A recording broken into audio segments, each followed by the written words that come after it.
తిరిగి ఇంకొక రకమైన ఉన్మాదానికి తీసుకొచ్చి యువతని బలి చేసే పరిస్థితి ఈరోజు తీసుకొస్తున్నావంటే అసలు నేను ఒకటే చెప్తున్నా, అసలు నువ్వు మనిషివేనా అని అడుగుతున్నా. రాజకీయ నాయకుడు ఇవన్నీ పక్కన పెట్టు, కనీసం మనిషిగా మానవత్వం ఉన్న వ్యక్తిగా ఇది నువ్వు ఎలా సమర్థిస్తున్నావు అని అడుగుతున్నాను ఈరోజు. అంటే ఒకసారి మనం ఆలోచించుకుని చూసుకుంటానండి.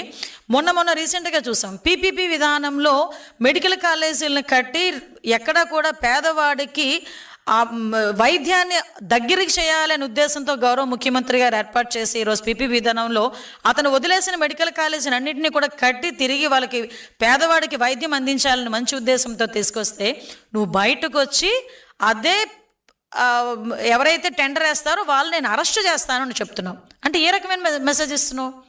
అంటే ఇంతకు ముందు కూడా అలాగే బెదిరించావు, ఇప్పుడు బెదిరిస్తూనే ఉన్నావు. అంటే వచ్చేసరికి నేను వస్తాను, బెదిరిస్తున్నాను అని చెప్పేసి ఇండికేషన్ ఇస్తే ఈరోజు నిన్ను చూసి భయపడిపోయేవాళ్ళు, నిన్ను చూసి బెదిరిపోయేవాళ్ళు ఆంధ్రప్రదేశ్ రాష్ట్రంలో ఎవరూ లేరు. నేరాల్ని ప్రోత్సహించే పరిస్థితి నీదైతే నేరాలను అరికట్టడానికి ఇక్కడ ఉన్నది CBN. దయచేసి అది గుర్తుపెట్టుకో జగన్మోహన్ రెడ్డి. నీ మనుషుల్ని ఎంతమంది పంపించి ఎన్ని భయభ్రాంతులు గురి చేయాలని చెప్పి నువ్వు చూస్తున్నావో చూసుకో.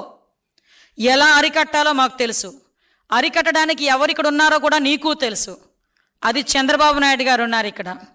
ఇష్టానుసారంగా రోడ్ల మీదకి వస్తాం, కత్తులు పట్టుకొని తిరుగుతాం, కొడవళ్ళు పట్టుకొని తిరుగుతాం, రప్పా నరుకుతామని చెప్పి రెచ్చిపోయి రోడ్డు మీదకి వచ్చి ఉన్మాదం చేయడానికి గనక ప్రయత్నం చేసిన ఆ ఆలోచన వచ్చినా ఒక్కసారి గుర్తుపెట్టుకో, ఎవరిని వదిలిపెట్టేది లేదు.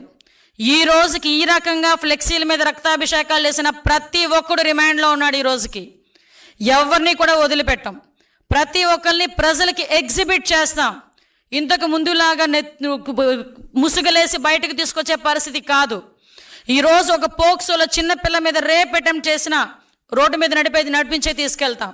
నువ్వు కత్తి పట్టుకొని ఉన్మాదం చేయడానికి ప్రయత్నం చేసినా వాడిని కూడా రోడ్డు మీదకి తీసుకెళ్ళి రోడ్డు మీద ప్రతి ఒక్కడికి ఇలాంటోడు, వీడు రౌడీయిజం చేస్తున్నాడు, ఇలాంటి ఆడు వల్ల సమాజానికి ముప్పు అని చెప్పి ప్రజలకు చూపించడానికైనా రోడ్డు మీద నడిపించి తీసుకెళ్తాం. అలాగే తీసుకెళ్తున్నాం కూడా. రౌడీ షీటర్ని కూడా ఈరోజు రోడ్డు మీదకి తీసుకొచ్చి మేము నడిపిస్తున్నాం. ఇష్టానుసారంగా చేసుకుంటాము, మాకు నచ్చినట్టు ప్రవర్తిస్తాము, ఎవడో అడ్డొస్తాడో చూస్తామని మీరు అనుకుంటే రండి, మేము చూసుకుంటామని మేము కూడా సిద్ధంగానే ఉన్నాం. మా డిపార్ట్మెంట్ కూడా సిద్ధంగానే ఉంది. ఎవడు పడితే వాడు వచ్చి రోడ్ల మీదకి వచ్చి కత్తులు పట్టుకొని తిరుగుతామంటే చూస్తూ ఊరుకోవడానికి ఈరోజు మీరు కాదు, ఇక్కడ ఉన్నది CBN. మళ్ళీ చెప్తున్నా, ఇక్కడ ఉన్నది చంద్రబాబు నాయుడు గారు. ఎట్టి పరిస్థితుల్లోని లా అండ్ ఆర్డర్ విషయంలో రాజీ పడే ప్రసక్తి లేదు. ఈ రోజుకి కూడా మేము చాలా ధైర్యంగా చెప్తున్నాం, క్రైమ్ రేట్ కూడా 4% మేము తగ్గింది. ఈరోజు మేము చేస్తున్న ప్రతి ఒక పక్క నుంచి అభివృద్ధి, ఒక పక్క నుంచి సంక్షేమం చేస్తూనే లా అండ్ ఆర్డర్ విషయంలోని కూడా ఫర్మ్గా ఉన్నాం. కాబట్టి ఈరోజు ఆంధ్రప్రదేశ్ని చూసి, చంద్రబాబు నాయుడు గారిని చూసి ఈరోజు అనేకమైన పరిశ్రమలు ముందుకు వస్తున్నాయి, పెట్టుబడులు పెట్టడానికి ముందుకు వస్తున్నారు, అనేకమైన ఉద్యోగ అవకాశాలు వస్తున్నాయి, గూగుల్ లాంటి డేటా సెంటర్లు వస్తున్నాయి. ఇవన్నీ వస్తుంటే చూసి ఓర్వలేక నీ రౌడీయిజంతో, నీ రౌడీ మూకలతో ప్రజల్ని భయభ్రాంతులకు గురి చేయడానికి ప్రయత్నం చేస్తే మేము చూస్తూ ఊరుకోవాలా? ఒక్కసారి ప్రజలు కూడా ఆలోచన చేసుకోవాలి. ఇంతకుముందు ఇదే రకంగా ఉన్మాదాలు చేసి అధికారంలోకి వచ్చి బాబాయ్ హత్యను అడ్డం పెట్టుకొని, బాబాయిని హత్య చేయించి దాన్ని అడ్డం పెట్టుకొని అధికారంలోకి వచ్చి ఎంతమంది ప్రాణాలని తీశారో మీకు కూడా తెలుసు, ఎన్ని ఉన్మాదాలు చేశారో మీకు కూడా తెలుసు, ఎంత అవినీతి చేశారో మీకు కూడా తెలుసు. అదే ప్రజలు ఈరోజు 11 సీట్లకి పరిమితం చేసి ఇంట్లో కూర్చోబెట్టినా కూడా తిరిగి మళ్ళీ అదే రకంగా వాళ్ళ తాలూకా కార్యకర్తలను ముందుకు తీసుకొచ్చి సైకోయిజాన్ని చూపిస్తూ ఉన్మాదుల్లో రెచ్చగొట్టి మనల్ని భయపెట్టే ప్రయత్నం చేస్తున్నారు. మేము ఒకటే చెప్తున్నాం, ఈరోజు భయపెడితే భయపడిపోవడానికి మేము ఎక్కడ ప్రజలు కూడా ఎవరు కూడా సిద్ధంగా లేరు. మేము ఒకటే మళ్ళీ చాలా క్లియర్గా చెప్తున్నాం, ఇష్టానుసారంగా చేస్తాము, ఎలా పడితే అలా ముందుకు వస్తాము, కత్తులు పట్టుకొని తిరుగుతామంటే కనుక చూస్తూ ఊరుకునే ప్రసక్తి లేదు. మా పోలీసులు ఫర్మ్గా ఉన్నారు, డిపార్ట్మెంట్ ఫర్మ్గా ఉంది. గౌరవ ముఖ్యమంత్రి గారు చాలా క్లియర్ ఆదేశాలు ఇచ్చారు, రౌడీయిజాన్ని ఎట్టి పరిస్థితుల్లోని అణిచివేయాలని. ఇలాగే రౌడీయిజం చేస్తే రాష్ట్ర బహిష్కరణ చేయడానికి కూడా మేము సిద్ధపడతాం. అంతే తప్పించి మీరు ఏం చేసినా చూస్తూ ఊరుకోనే ప్రసక్తి లేదు.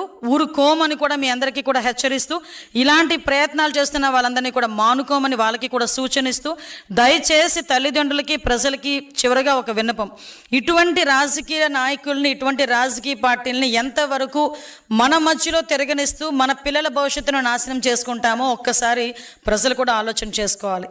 మళ్ళీ చెప్తున్నా, ఇలాంటి రాజకీయ నాయకులు వెనకాతల మన బిడ్డల్ని పంపించేటప్పుడు ఆ బిడ్డల తాలూకా భవిష్యత్తుకి భరోసా ఉండే నాయకుడు వెనకాతల పంపించాలి తప్పించి